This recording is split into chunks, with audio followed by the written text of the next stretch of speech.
the reality we face today in Kenyan politics, I will say it today here without contradiction, with utmost respect. Kenyan politics is based on arrangements and programs where political parties negotiate for what they take to their counties and areas.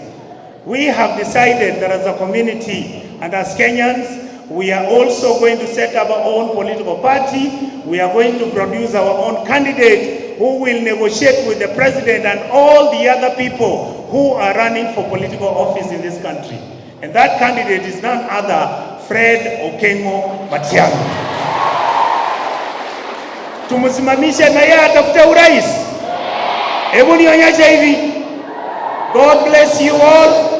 Waziri, we will work with the president. We will support him.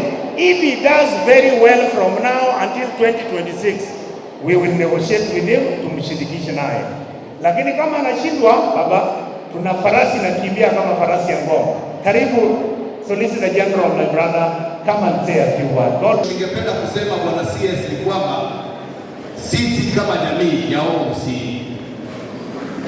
while we support you as our CS and as our SG na viongozi wengine wote katika serikali, sisi tungependa kuambia hata kama tuko shuleni, sisi pia tuko na kijana wetu wa hapa nyumbani ambaye tunampaka mafuta, tunataka akuje kukutana na President William Ruto unyo kwa unyo 2027, anaitwa Fred Matiang'i. Na nimalize kwa kusema Madam Principal, 40% goes to development. Development is things like this building we have here. What is 40% of 10 trillion? What's 40% of 10 trillion? 4 trillion, isn't it? So we have in this administration 4 trillion that we need to get, correct?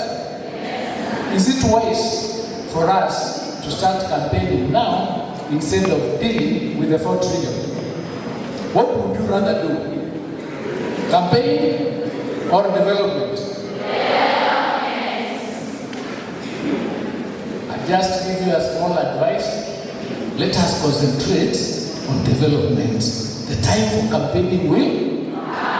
At that point, constitutionally, you are free to stand for any seat in this country, correct? In any event, is the presidency vacant?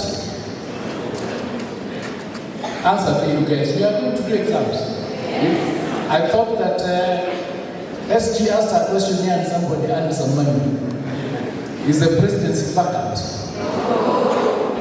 How many think it is vacant?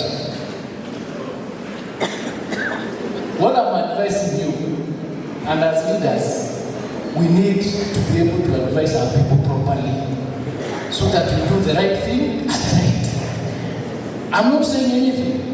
I'm not castigating anybody. I'm just saying, is this the right time to engage in that activity? Sindio? Sasa tupapika ama tufanye namna gani? And because of that, I know these students have been to many places. I can look at how brilliant these students are. Their dreams, what they want. They want us to do halls like this. They want us to do for them classrooms. They want us to get for them teachers who are properly told to teach them. They want reading materials. They want labs so that your dreams can come true, isn't it? Yes, or do you want to engage in activities that will allow you to sit here for 2 years and wait for the next administration? I want to hear you whether you're loud or not loud. Do you want to wait for you to continue in the next administration? You are here now, isn't it? Yes, sir. Chakula iko kwa meza sasa hivi, si ndio? Yes, sir. We deal with it now, si ndio? Yes, sir. We deal with the other things next time when the time comes. Correct? Yes, sir. I want us to concentrate, ladies and gentlemen, on what is on the table now and not what we cannot even see. Correct? Yes. How many are with me? These gentlemen here are not with me. Somebody talked about the pacing. Let me come to you. Is the pacing deduction in the law or not in the law?